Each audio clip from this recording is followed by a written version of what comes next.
తెలంగాణ ముఖ్యమంత్రి రేవంత్ రెడ్డి రాజ్ భవన్ లో గవర్నర్ రాధాకృష్ణతో భేటీ అయ్యారు. దాదాపు 2 గంటల పాటు జరిగిన సమావేశంలో వివిధ అంశాలపై చర్చలు జరిపారు. ముఖ్యంగా అసెంబ్లీ సమావేశాలు, సభలో ప్రవేశపెట్టనున్న వివిధ బిల్లులపై గవర్నర్ తో చర్చించారనే సమాచారం. కొత్తగా తెచ్చిన municipality bill, medical science, factories, minorities commission, goods and services బిల్లులపై చర్చ జరిగినట్లుగా తెలుస్తోంది. పెండింగ్ లో ఉన్న నామినేటెడ్ ఎమ్మెల్సీల అంశం కూడా చర్చకు వచ్చిందంటున్నారు. మంత్రివర్గ విస్తరణపై కూడా చర్చించారని చెబుతున్నారు.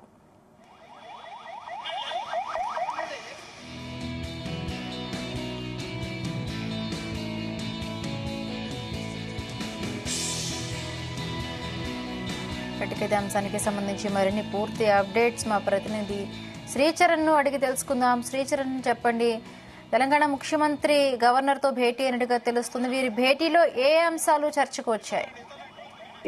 హిమబిందు, ఈ రోజు ముఖ్యమంత్రి రేవంత్ రెడ్డి గవర్నర్ సిపి రాధాకృష్ణన్ ఆహ్వానం మేరకు ఈ రోజు మధ్యాహ్నం భోజనానికి వెళ్లారు. దాదాపు 2 గంటల పాటు సుదీర్ఘంగా కూడా గవర్నర్ తోని కూడా ముఖ్యమంత్రి రేవంత్ రెడ్డి సంభాషించారు. దీంట్లో ప్రధానంగా చెప్పుకోవాల్సినవి 2 అంశాలు ఉన్నవి. ఒకటి, పాత బిల్లులతో పాటు కొత్త బిల్స్ ఆమోదంలో కూడా ముఖ్యమంత్రి రేవంత్ రెడ్డి గవర్నర్ సిపి రాధాకృష్ణన్ తో కూడా చర్చించారు. అయితే గత ప్రభుత్వంలో మాజీ గవర్నర్ తమిళసై సౌందరరాజన్ సిఫారసు పంపిన అప్పట్లో కొన్ని బిల్లులు కూడా ఆమె పెండింగ్ లో పెట్టారు. కొన్ని బిల్స్ ట్రైబల్ యూనివర్సిటీకి సంబంధించి ఆమె రాష్ట్రపతికి కూడా ద్రౌపది ముర్ము కూడా పంపించారు.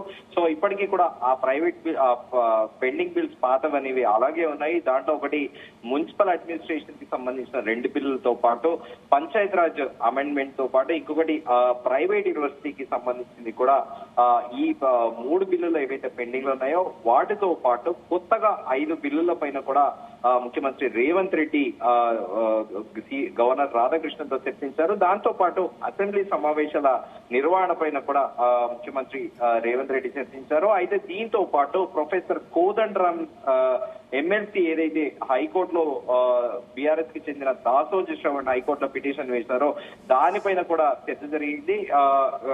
కాంగ్రెస్ ప్రభుత్వం ఏర్పాటు అవ్వగానే సామాజిక విద్యా కోటాలో ప్రొఫెసర్ కోదండరాం ని కూడా ఎమ్మెల్సీగా ప్రపోజల్ పెట్టిన విషయం తెలిసిందే. దానికి గవర్నర్ కూడా ఆమోదం తెలిపారు. అనంతరం కూడా దాసోజీ శ్రవణ్ బీఆర్ఎస్ నేత హైకోర్టుకు వెళ్లడము, హైకోర్టుకు వెళ్లిన వెంటనే కూడా హైకోర్టు కూడా ఈ విషయంలో రాజ్యాంగ పదవిలో ఉన్న వాళ్ళ విషయాల్లో వాళ్ళు ఎప్పుడైతే నో వాళ్ళ ఆమోదం చెప్తారో, వాళ్ళు ఏదైనా ఫైల్ కి నో అంటారో అలాంటి వాటిలలో మేము రాజ్యాంగ పదవిలో ఉన్న గవర్నర్ రిజెక్ట్ చేసినా ఆమోదించిన వాటిపైన కోర్టు జోక్యం చేసుకోబోదని కూడా హైకోర్టు న్యాయమూర్తి చెప్పిన విషయం తెలిసిందే.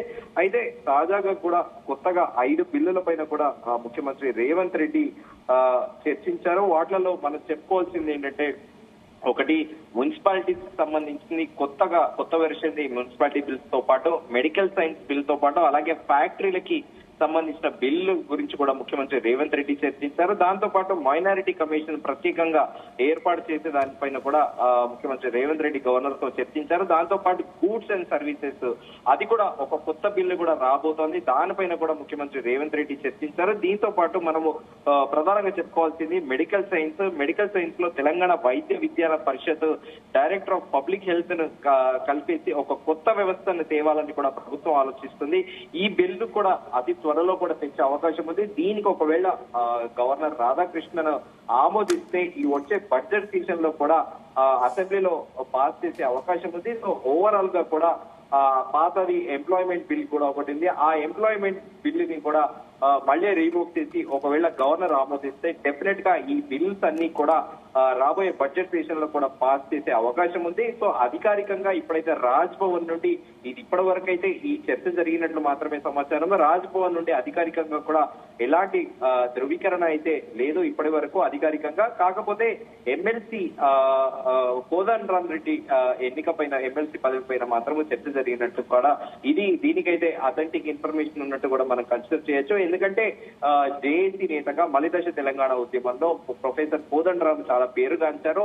అయితే ఆయన ఎమ్మెల్సీ ఎన్నికపైన దాసోజీ శ్రావణ్ బీఆర్ఎస్ చెందిన నేత హైకోర్టును అప్రోచ్ అవ్వడము, దాంతో ప్రజల్లో కూడా తీవ్ర ఉత్కంఠ నెలకొని ఉంది. మళ్ళీ ప్రొఫెసర్ కోదండరాం సార్కి ఈ పదవి వరిస్తుందా లేదా అనేది సో ప్రజలు కూడా చాలా ఆసక్తిగా చూస్తున్నారు. దీంతో ప్రజలు కూడా కోదండరాం సార్ వైపే మొగ్గు చూపుతున్న నేపథ్యంలో ప్రొఫెసర్ కోదండరాం వైపు మొగ్గు చూపుతుండటంతో ప్రభుత్వం కూడా దీన్ని చాలా సీరియస్ గా తీసుకుంది. ఎందుకంటే ప్రజల్లో కూడా ప్రొఫెసర్ కోదండరాం అందరికీ ఆమోదమైన వ్యక్తిగా కూడా పేరొందారు. ఎందుకంటే మలిదశ తెలంగాణ ఉద్యమంలో కూడా ఒక ప్రొఫెసర్ గా విద్యార్థులతో పాటు సామాన్య ప్రజల్ని కూడా అందరినీ కలుపుకొని పోయి ఉద్యమ దేశీ మెంబర్ గా కూడా ఆయనకి పేరుంది. సో ఈ నేపథ్యంలో కోదండరాం ఎన్నిక దాదాపు మరోసారి కూడా ఎమ్మెల్సీ పదవి ఆయనకి రాబోతుంది అనేది కూడా ప్రస్తుతం ప్రచారంలో ఉంది. దీనిపైన 2 రోజులలో కేబినెట్ ఎక్స్పాన్షన్ తో పాటు గవర్నర్ ఒక నిర్ణయం తీసుకునే అవకాశం ఉందని కూడా ప్రస్తుతం